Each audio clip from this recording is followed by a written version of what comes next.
हमारे साथ आंगनवाड़ी सेविका बैठी हुई हैं। इनको ICDS कैश से संबंधित कुछ सवाल हैं, हम जानते हैं कि क्या सवाल है और फिर हम उसे सुलझाने की कोशिश करते हैं। बताइए। परिवार प्रबंधन में हमको कैसे नाम जोड़े, वही हमको देखिए, समझ में नहीं आ रहा। सबसे पहली चीज परिवार प्रबंधन में आपको ICDS कैश में जाने के बाद आपका पहला मेन्यू जो होता है वो परिवार प्रबंधन होता है। परिवार प्रबंधन में जैसे ही आपने कुछ नाम को गलत किया हुआ है ना, परिवार को पहचानने में अगर आपको समस्या हो रही है तो परिवार प्रबंधन में ही जाकर आपको परिवार का बदलने का उसमें ऑप्शन होता है, उसको आप क्लिक करके और वहाँ पे चेंज कर सकते हैं। तो उसमें आपको किसी तरह की कोई समस्या नहीं होगी। आप वही नाम रखिए जिस नाम से आप उसमें पहचान सकते हैं। अब जैसे आप ही में मैं देख रहा हूँ कि बहुत सारी भारतीय परिवार आपने कर दिया। तो भारतीय परिवार में आप क्या करिए कि कोई होगा तेज नारायण भारती, कोई होगा राम नारायण भारती। तो जो तेज नारायण भारती है उसको तेज नारायण परिवार कर दीजिए, जो राम नारायण है वो राम नारायण परिवार कर दीजिए, जिससे आप पूरे परिवार को पहचानने में आपको कोई समस्या ना हो। और इसी में परिवार प्रबंधन में ही हर परिवार में आगे बढ़ने का जो ऑप्शन होता है उसमें परिवार की जानकारी बदलने का ऑप्शन है। वहाँ जाकर आप उसमें बदलने का काम कर सकते हैं। ठीक है। और दूसरा सवाल आपको समझ में आ गया? दूसरा सवाल आपका क्या है? दूसरा सवाल है कि जो गृह भ्रमण है इसको कैसे करें? ठीक है, गृह भ्रमण आपको मोबाइल से करना बहुत आसान है। ICDS कैश में तीसरा मेन्यू जो होता है वो गृह भ्रमण है। गृह भ्रमण को क्लिक करते ही आप देखेंगे इसमें आपके सारे जो बेनिफिशियरी होते हैं, सारे बच्चों का नाम, माताओं का नाम इसमें आने लगता है। और इसमें यह भी दिखता है 153 दिन देरी से, 154 दिन देरी से। क्यों? क्योंकि आप वहाँ पे 153 दिन देरी से या 54 दिन देरी से नहीं गए हैं और इसके अकॉर्डिंग, और वहाँ पे जाने के बाद उसमें जो जानकारी मांगी जा रही है, जो जानकारी आपको दिखानी है वहाँ पर, वो जानकारी आप उनको नहीं दे पा रहे। तो इसीलिए आप जब भी जा रहे हैं, मान लीजिए कि आपके यहाँ निकी देवी का एक गर्भवती नहीं, धात्री महिला है। तो धात्री महिला की जो बच्ची है वो मुन्नी कुमारी है, जिनके यहाँ पे 152 दिन आप नहीं गए हैं। तो इनके ऑप्शन को आपको क्लिक करना है।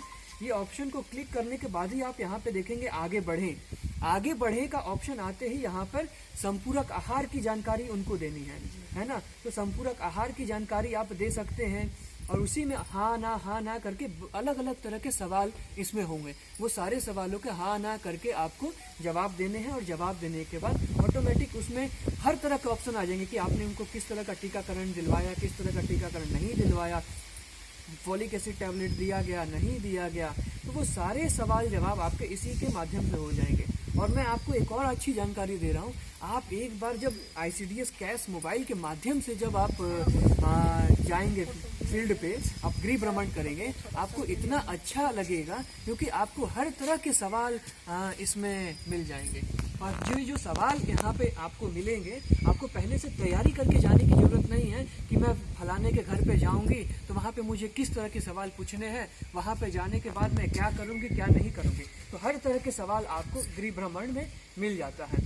उसके बाद आपका बाल विकास निगरानी का ऑप्शन होता है उसके बगल में। तो जो बाल विकास निगरानी का ऑप्शन होता है उसी में हर बच्चे का, जो भी आपके यहाँ जन्म लेते हैं उन बच्चों का वजन और उनका लंबाई, ये दोनों चीज़ आपको लेकर उसमें रिकॉर्ड करना है। तो ये जब वजन और लंबाई आप रिकॉर्ड करते हैं तो उससे पता चल जाता है कि आपका बच्चा कुपोषित है कि नहीं है। वो सारी जानकारी आपको फिर पता चलने लगेगी। लेकिन जब तक आप उसमें बाल विकास निगरानी में जाने के बाद आप उसमें वो काम रिकॉर्ड नहीं करेंगे तब तक आपको नहीं समझ में आएगा। तो इसलिए एज सेविका होने के नाते आपकी ये जिम्मेदारी बनती है कि आप गृह भ्रमण का काम पूरा करें और अपने क्षेत्र के सभी बच्चों का आप वजन और उसकी लंबाई नापकर ICDS कैश मोबाइल में उसको प्रविष्ट करने का काम करें। तो ये दो चीज़। तीसरा इम्पॉर्टेंट चीज़ एक और है जो कि आपका सवाल भी था कि गोद भराई और अन्नप्राशन के समय में हमें क्या करना है। गोद भराई और अन्नप्राशन में आपको सबसे नीचे में आप देखिए कि समुदाय आधारित कार्य गतिविधियां हैं। समुदाय आधारित गतिविधियां पे आपको क्लिक करने के बाद आपको ऑटोमेटिक यहाँ पे दिखेगा क्या आपने सामुदायिक गतिविधि आयोजित की है। हाँ, तो आप हाँ करते ही आपका वो आ जाएगा, डेट आ जाएगा।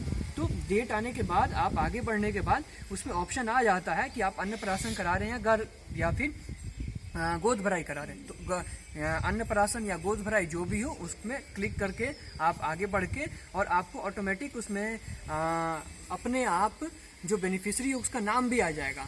एक दिन पहले आप चेक भी कर सकते हैं, है ना, वो अपनी तैयारी के लिए कि किसका गोद भराई करना है। और कोई जरूरी नहीं है कि उनको केंद्र पर बुलाकर ही करें, उनके घर पे भी जाके करें। जैसे लोग बर्थडे मनाते हैं ना, वैसे आप इनको अन्नप्राशन को और गोद भराई को मनाने के लिए लोगों को प्रेरित करें। तो इस तरह से आप ये महत्वपूर्ण काम है। तो मेन महत्वपूर्ण पहला है आपको प्रतिदिन अटेंडेंस लगाना है बच्चों का, है ना। अभी जैसे लॉकडाउन है तो लॉकडाउन के टाइम पे आप बिना फोटो खींचे भी डाल सकते हैं। दूसरा, आपको गृह भ्रमण करना है। अभी गृह भ्रमण कर करके हर बेनिफिशियरी का फॉर्म भरना है, जो भी हाँ ना सवाल पूछ रहा है वो सवाल भरना है। तीसरा, आपको वैसे ही वजन लेने के काम करना है। और चौथा, आपको जब भी आपका अन्नप्राशन और गोद भराई करा रहे हैं तो उसमें समुदाय आधारित कार्यक्रम कराना है। इतना कार्य अगर आप करते हैं तो आप ICDS कैश में संपूर्ण कार्य कर पाएंगे। धन्यवाद। मेरा नाम राकेश मिश्रा है, स्वस्थ भारत प्रेरक सारण से।